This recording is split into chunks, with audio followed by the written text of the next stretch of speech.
The fire cracked in the dark. Smoke drifted into the cold night air. Around the flames, people sat close together, sharing food, stories, and warmth. But one person sat alone. No one looked at him. No one passed him meat. No one saved him a place near the fire. He was still part of the tribe, but something had changed, and he knew it. Most people think ancient tribes punished bad people with violence, but that is not the question nobody asks. The real question is this: in a world with no prisons, no police, and no written laws, how did a tribe deal with someone everyone wished they could trust, but couldn't? The answer reveals something surprising about ancient humans, and about the minds we still carry today. For ancient humans, belonging to a tribe was not about friendship, it was about survival. A twisted ankle could stop you from hunting, a deep cut could turn deadly, a cold night alone could be your last. Life was full of dangers, and one person could not face them all. The group changed everything. Together, people shared food, watched for threats, cared for the sick, and protected their children. The tribe was safety itself. But this created a problem. What happens when someone lies, steals, cheats, or puts everyone at risk? If the tribe needed every person, how could it deal with the one person everyone stopped trusting? Ancient tribes did not begin with harsh punishments. Most of the time, they used something far more powerful. Everyone knew everyone. There were no strangers and no place to hide. If a person caused problems again and again, people talked about it. Stories spread. Warnings spread. This was not just gossip. It was information that helped the group decide who could be trusted. A person who lied might notice fewer people listening. A selfish hunter might find fewer people willing to help.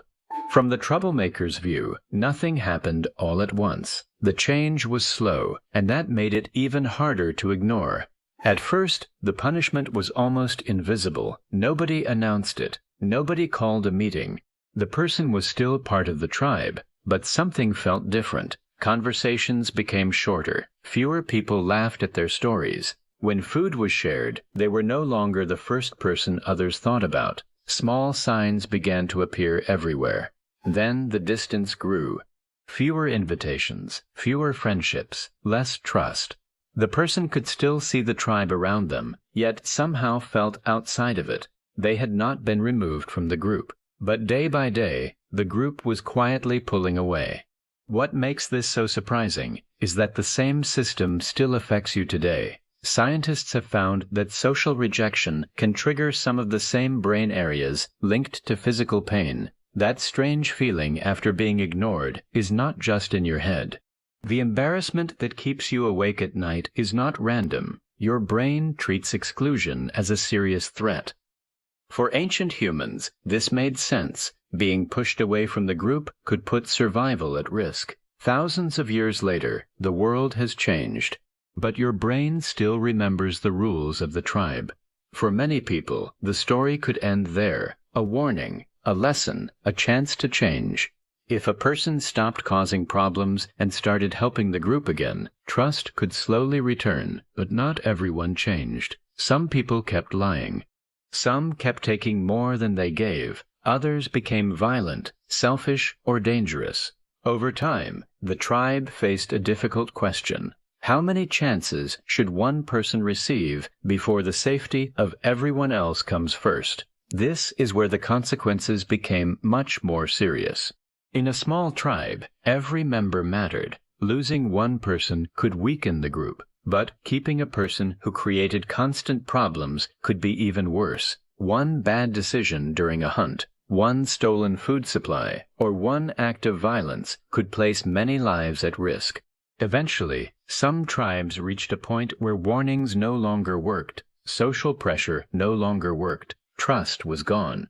And when that happened, the tribe sometimes turned to the harshest punishment they had, not a prison, not a fine. Something far more frightening in a world where survival depended on the people around you.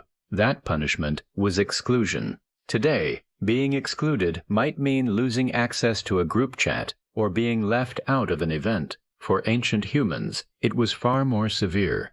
Imagine waking up one morning and realizing nobody would hunt with you, nobody would share food with you, nobody would watch for danger while you slept. The people who once protected you were now turning away. In some cases, a person was told to leave. In others, the tribe simply stopped treating them as a member. The result was often the same. Outside the group, every problem became harder. Finding food became harder. Staying safe became harder. Surviving sickness or injury became harder. This is why exclusion was so powerful. It did not require walls or guards.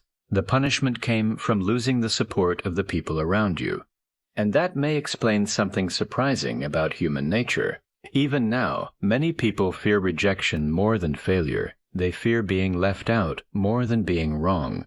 Deep inside, part of the human mind still sees exclusion the way our ancestors did, not as an inconvenience, but as a threat to survival itself.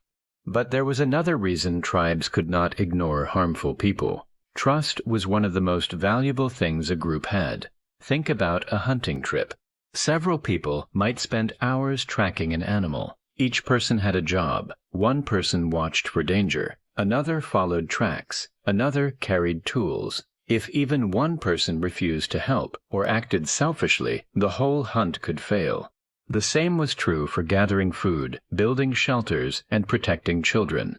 This meant tribes were always watching for signs of cooperation. They valued people who shared, helped, and kept their word. These people made the group stronger. The opposite was also true. A person who constantly took without giving created problems that spread far beyond themselves. Over time, ancient humans learned something important. A tribe could survive storms, wild animals, and harsh winters. But a tribe filled with distrust often fell apart from the inside. That lesson may be one reason humans became so skilled at reading behavior. We notice kindness. We notice selfishness. We notice who helps and who only helps themselves. Our ancestors depended on these judgments, and in many ways we still do today. This is where the story of the worst person in the tribe becomes more complex. In many ancient groups, there was no single rule for punishment. Everything depended on the situation, the danger, and how important the person still was to the group. Sometimes, a person who caused harm was still useful. They might be a strong hunter or a skilled toolmaker. In these cases, the tribe might give them another chance, but only after strict warning and close watching. Other times, the risk was too high. If a person caused repeated harm, especially during hunts or conflicts, trust would disappear completely. At that point, the tribe had to think about survival first. This is where exclusion became final, not always through force, but through decision. The group would stop relying on that person entirely. And in a world where survival depended on teamwork, losing trust was like losing your place in the world itself. What makes this even more powerful is that it shows something about human behavior that has not changed much. Even today, people are not only judged by what they do once, they are judged by patterns, by repetition, by trust built or broken over time. Ancient humans simply made this system visible because their survival depended on it.